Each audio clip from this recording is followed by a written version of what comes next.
Hello, welcome everyone. My name is Monsurat Ottun. I'm happy to lead a conversation on what it means to be young, Black, Muslim, and female in the cybersecurity world.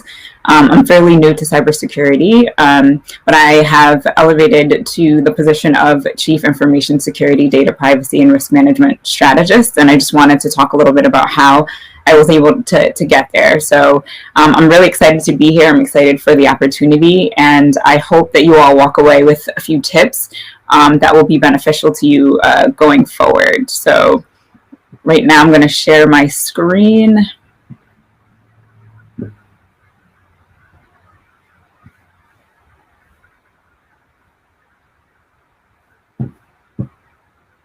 So again, welcome. This is Young, Black, Muslim, and Female, fiercely breaking through the information security paradigm. As I mentioned, my name is Monsurat Ottun. My official position is Associate City Solicitor. I work for the City of Providence. I've been working for the city for about 3.5 years now. Most recently, I was also promoted to the position of Chief Information Security, Data Privacy, and Risk Management Strategist. And I'm going to tell you all about how I got there. It was definitely a journey. A lot of networking, a lot of meeting with people, a lot of trying to be creative and figuring out where I best fit. So I'm going to talk about all of those things throughout this presentation. One of the things that I did do was get my master's in cybersecurity governance and policy. I graduated last year. And recently I took and passed the SISM exam, which is the security management exam. I'm currently studying for the privacy exam. And again, this is all just to boost my position where I am. It's not necessary, so don't feel like you have to do all of these things in order to be successful. But for me, I felt like leveraging the education and the certifications would be helpful for me in my position. As you can see, I'm a woman of color, African-American woman. My background is Nigerian American. My parents immigrated here from Nigeria. I'm also Muslim. I will just say that, it's not easy. I'm not going to pretend that it is. There's a lot of challenges that you're faced with when people see you come into a field where women are generally not the norm or not common. People will question you. People will doubt you. But I found that there's something empowering about overcoming the doubts that people have and being able to work towards getting to the position that I'm in now. So again, feel free to ask questions, but I'm going to jump right in. So what is the current landscape? I wanted to talk a little bit about this because I'm not sure, but I've been hearing everywhere that, there's all of these cybersecurity jobs. You know what I mean? And people are having such a hard time filling these jobs. However, we're also hearing that it's a white male dominated profession. There are a lot of people of color. There are a lot of women. There are a lot of people who are different, than the traditional people that work in cybersecurity that want these jobs, that are looking for these jobs, but for some reason are not able to get the jobs that they're looking for. Just a couple of stats. Making the cybersecurity profession more diverse and inclusive is critical. That's what a lot of articles are saying. This is in ISC2. I don't know if you've ever heard of them, but ISC2 is a great resource in terms of learning about cybersecurity and the cybersecurity landscape. They published an article in 2021 where they were talking about diversity in the cybersecurity profession. And one of the things that they mentioned was that making the profession more diverse and inclusive is critical to addressing some of the biggest challenges that the industry faces. As I mentioned, there's a 2.7 million, and I'm sure it's actually higher than that now. These are stats from earlier this year, but I feel like the numbers have grown since then. But again, filling 2.7 million professionals worldwide, includes filling a 2.7 million professionals worldwide shortage and coming up with effective, innovative solutions to combat cyber adversaries that never seem to run out of creativity, energy, and motivation. One of the things that is talked about often is how diversity can add to cybersecurity, that different perspectives, when you have a different perspective, that it allows you to see cybersecurity from a different lens, and then you can offer that perspective into the realm of cybersecurity.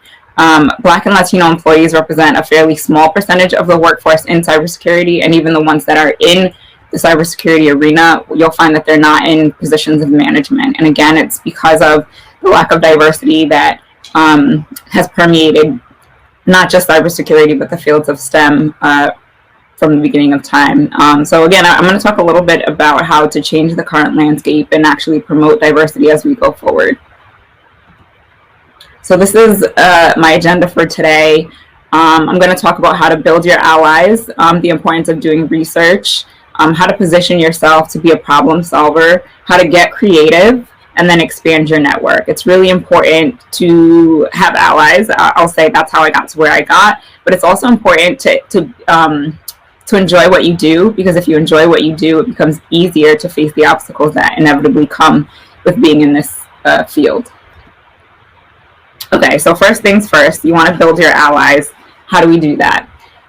So some of them, I'm sure you already know, a lot of these allies can be national, right? So Day of Security is one of them, right? I learned about Day of Security from LinkedIn, right? It was part of my professional network. And when I heard about them, I was like, oh my God, I would love to be a part of this network. And so I just connected to the page. I watched some of the videos of previous Day of Security events. I loved what I saw. I applied to be a part of this program, and here I am getting to talk to all of you.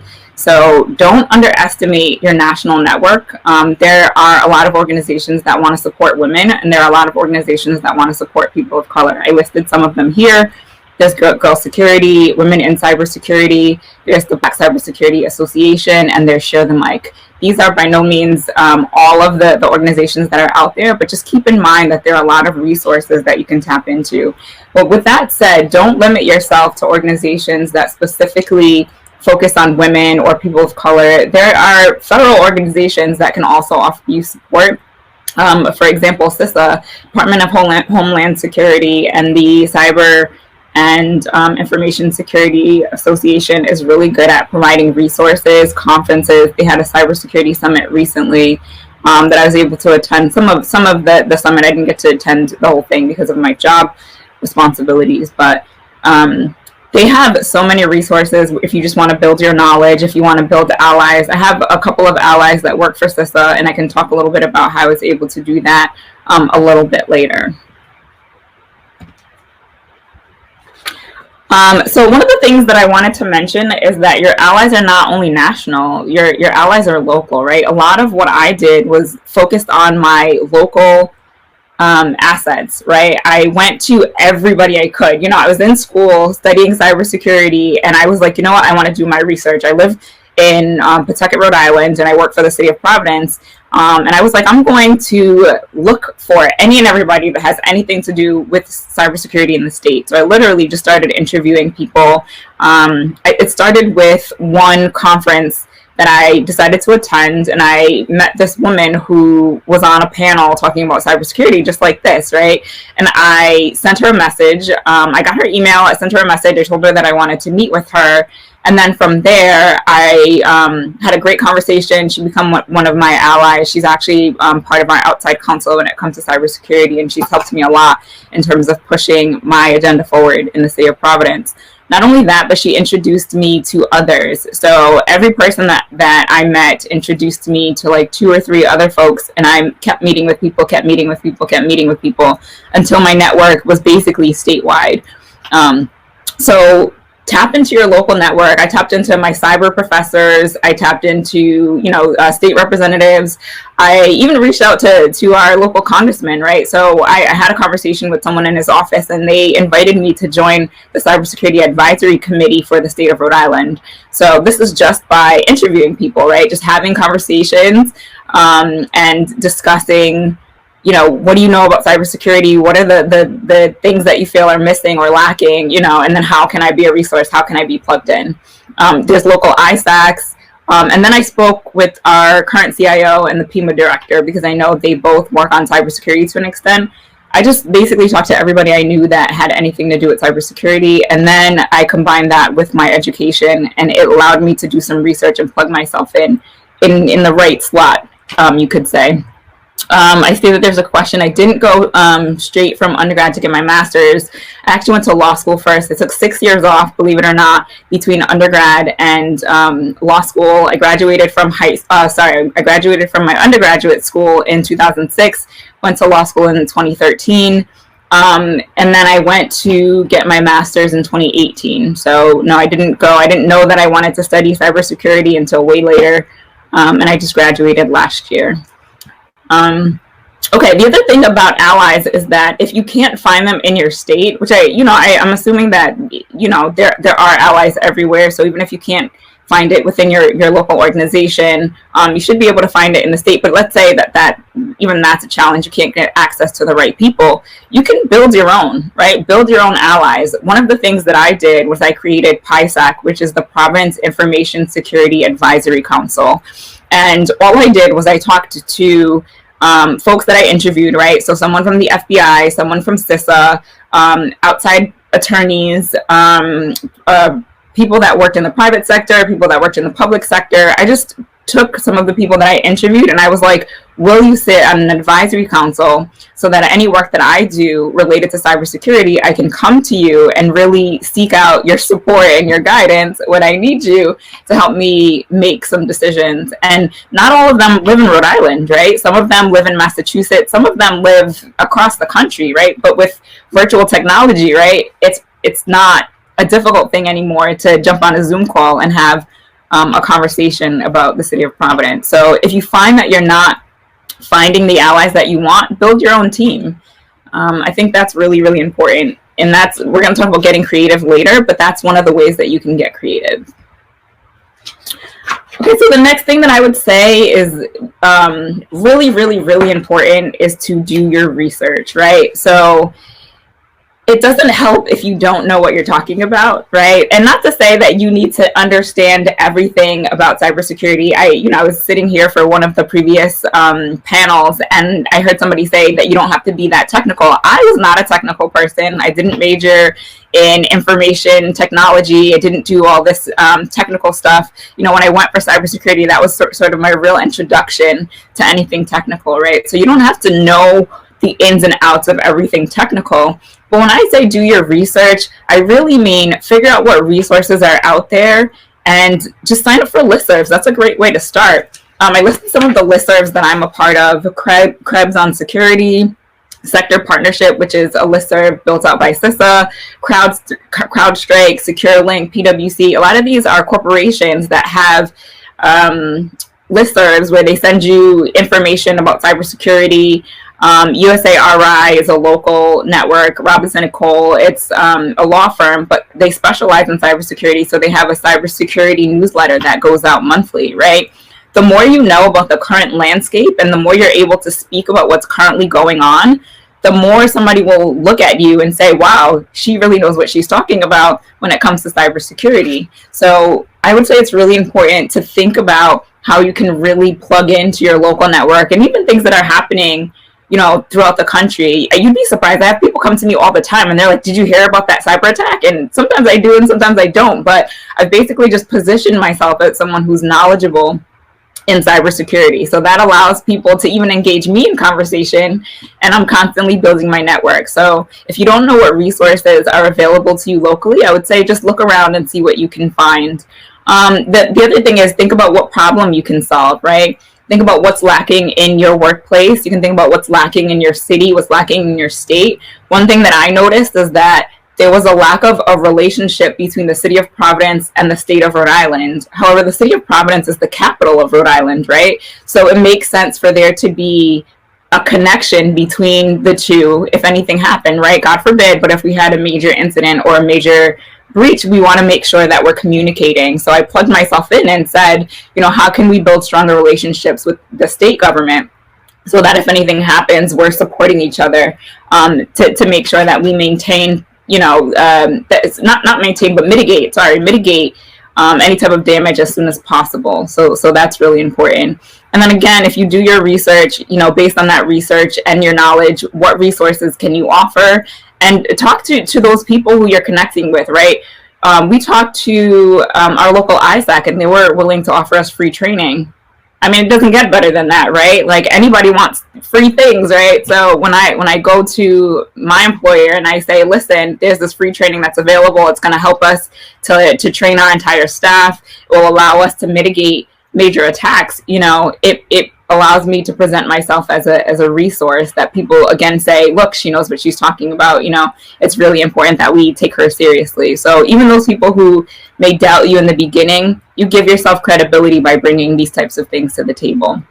And then again, thinking about, with the allies that you're building and those connections, what partnerships can you create, and what can you build upon? There's a question, what programs would one have to invest in to start? Everybody does it differently. I don't think that there's just one path. I think you can do it. When I was doing my master's program, someone was like, you don't have to do a master's program. You can just get your certification, right? Get your CISM certification or the CISSP certification, right? But for me, I thought it was important to sort of go slowly and not just learn about the technical aspect of cybersecurity, but I wanted to learn about forensic analysis. I wanted to learn about the legal aspect. I wanted to learn about the ethical aspect. And I felt like my master's program could offer me all of that. And so for me, that's what made the most sense. But there's not one journey. Some people are self-taught, right? There are books where you can just study and take a test. There are formal classes that you can take. There's a program, can't remember it off the top of my head, but if you email me after this, it'll come to me and I can email you the name of the program. But they offer classes from technical to non-technical. They have a variety of courses that you can take one by one. So it's not a formal master's program, but it's a way to educate yourself on different aspects of cybersecurity. Okay, so again, I believe I said this, but you want to position yourself in the right place, right? So now you've done the research and you have the allies, but how do you position yourself to be in a good place to problem solve? You create an action plan. And for everybody, this is going to be different, right? It's really taking the information that you gathered. You're going to take the research that you've done. You're going to look at your allies. You're going to look at what the problems are in your particular either workspace or your city or your town or, wherever it is you choose to be a resource, and you create an action plan that's specific to that. And so I wrote a couple of points on what can go into a good action plan, right? Things to think about. Where can you best position yourself to make a difference? You create a plan and decide who to best share that plan with. And again, that could be allies that can help you build out the plan if you're not exactly sure where to go. My advisory council, a lot of them are my mentors. When I'm struggling with something or I'm frustrated with something, I'll call or text. We'll have a quick meeting, you know what I mean? And they'll walk me through different issues, different areas. And a lot of them have been supportive, even not just in terms of my job, right, but personally in terms of where I want to go, developing my career professionally. They've been great assets for that. So again, maybe you want to share your plan with someone that you're close to or someone you respect, and maybe they can help you flesh it out. Don't be afraid. And we as women, we don't advocate for ourselves enough, and we really have to do that. I talk to my coworkers. My coworkers talk about this often. It's scary, right? To go up to your boss or go up to somebody that doubts you, right? And to say, listen, I know what I'm talking about. Can you please, set up a meeting with me? Can we have this meeting so that we can discuss this, right? And you can show, like, I've done the research, right? I have the allies. This is what I have to offer, And believe it or not, the more you do that, the more people will start to respect you. But you want to make sure you have those things to back you up, so that people can take you seriously. But don't be afraid to advocate for yourself. You're probably already being too hard on yourself, and I'm sure that you know way more than you think you do. So definitely keep in mind that whatever you're saying is probably even less than you already do or than you already know. And again, rely on your allies to assist you in helping to build yourself up and offering you access to different resources. I mentioned the free training program that I was able to get access to. Continue to gain your skill where it might be lacking. Again, you can take courses. There's so many things you can do, even working with different folks. I have different people that I plug into when I'm not understanding something, particularly something technical. I'm like, can you help break this down for me? And I have some supports there. Use your research to help you create your action plan. Feel free to offer workshops, even if you don't fully know what you're talking about. When I just started my cybersecurity program, I, talked to my boss and I was like, I'd like to offer a CLE, which is just continuing education for the law department, right? And it wasn't that I knew everything in cybersecurity, but I was like, I know a little bit. And believe it or not, it was a great session. It was 1 hour. We had a great opportunity to talk about cybersecurity. And even though you think that you don't know that much, you know more than a lot of the people that you're working with, right? Because they don't study cybersecurity and they don't have that sort of same interest. So, you can build yourself up in that way too. You can offer tutorials, or just simply sit and have conversations with folks. Whatever you do, just make sure that you're building your portfolio so that when you do decide to move forward in your cybersecurity journey, you have something to show for the work that you've been doing. I see a couple questions. Any tips on networking for introverts? Believe it or not, I am the queen introvert. Okay, like oh my goodness. I'm actually in a program right now that's helping me to step out of my shell a little bit. But one thing I would say is don't feel like you have to do what extroverts do. You know, networking is very specific to the person, right? I'm good one-on-one. I love learning about people. I love talking to people and engaging with people. I'll have one-on-one conversations and I'll go in depth with somebody about cybersecurity, about whatever it is, right? So that's something that works for me. And believe it or not, just because you're not working the room, it doesn't mean that you didn't create value and that you didn't gain access to a good network, right? The other thing that I do is I think about ways that I can network without it being intimidating. And I find that conferences are really helpful. Conferences that you're actually interested in. So for example, if you're interested in cybersecurity, think about attending a cybersecurity conference, because then there's already a mutual interest, right? So when you talk to people, you can talk about that mutual interest, and it already allows you to be put in groups where, you know, you can talk to the person on the side of you, or you can attend maybe a breakout conversation or discussion and get the ball rolling that way. So there are many different ways, and I do realize that time is like speeding up. So if you want to message me after, I'm helpful to talk a little bit more about that. I do see another question. Have I ever had anyone be reluctant or unwilling to talk or collaborate? Yes, absolutely. Oh, specifically because I'm Black or a woman or Muslim? If yes, how did I overcome it? Okay, so nobody is going to come out and say, I don't want to work with you because you're Muslim or because you're a woman or because you're Black, right? And it's not even just that. Sometimes it's being younger. You know, sometimes people have been in this field for a long time. Sometimes it's because you're new, right? And they're like, who are you? You're not really a technical person. Who are you to tell me what I should be doing with cybersecurity, right? So it could be for a number of different reasons. I've definitely experienced pushback, lack of collaboration, cooperation. Let me tell you, it is stressful, but the allies have been key for me. I will say that for me, I have used my allies to push and to just get me to where I am today. My boss has been a huge ally, you know, talking about action plan. So I would have an action plan, talk it over with my boss and say, what do you think of this? How can we approach this person? I would reach out to my advisory council and say, how can I approach this? What do you think of this? Having those allies to really set you up for success has been something that has really been helpful for me. It doesn't change the way somebody sees you, but what it does is it gives you credibility in an area where they might just end up having to listen to you, right? It's really important for folks to understand that cybersecurity or issues with attacks are not going away, right? So even if you don't necessarily like me because I'm Black or I'm Muslim or anything like that, you know, given everything that I did here, I did my research, I built my allies, I'm coming to you speaking very knowledgeably about this area, right? You're almost forced to not ignore me, right? You're going to have to deal with me in some way, shape, or form. And believe it or not, the more you sort of like work on building those relationships, people will tend to respect you. You know, I felt like relationships that started out maybe not so great have gotten a lot better. And I think it's just from building the relationship over time and people seeing that you're not out to take over or to, you know, micromanage. You're really there to support. So that's something that I've been trying to do. How can we overcome obstacles like these? I hope that was able to you know, help a little bit. If not, again, email me and we can talk more about this. So I'm going to try to get through this in the next 6 minutes.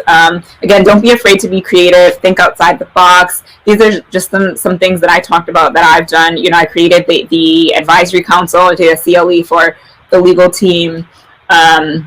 I spoke to a presenter. I would just go to random workshops. I would Google, right, like cybersecurity workshops in the area or virtual cybersecurity workshops. And then I would just be like, you know, can I talk to you afterwards? Can I meet with you? You know what I mean? And again, I said every person would introduce me to another 2 or 3 people. And so I kept meeting with people. And then the more I would just take notes. I had a notebook specifically that was just my, you know, meet and greet notebook took all the notes that I could, and then really used it to create my action plan.